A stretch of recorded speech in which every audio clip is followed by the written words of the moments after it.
Ever wondered how many grams are in a kilogram? The answer is simpler than you think. And once you learn this, converting weights becomes super easy. How many grams are in 1 kilogram? There are exactly 1,000 grams in 1 kilogram. That means 1 kilogram equals 1,000 smaller units called grams. This works because the metric system is based on powers of 10. The prefix kilo literally means 1,000. So a 1 kilogram bag of sugar contains 1,000 grams of sugar. Food packaging often switches between grams and kilograms. Grams are used for smaller quantities. Kilograms are used for heavier items. 1,000 grams and 1 kilogram weigh exactly the same. To convert kilograms to grams, just add 3 zeros.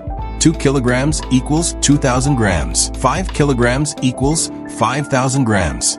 To convert grams to kilograms, divide by 1,000. 500 grams equals half a kilogram. Understanding this helps in cooking, shopping, and science measurements. Scientists use grams for precision and kilograms for bulk measurements.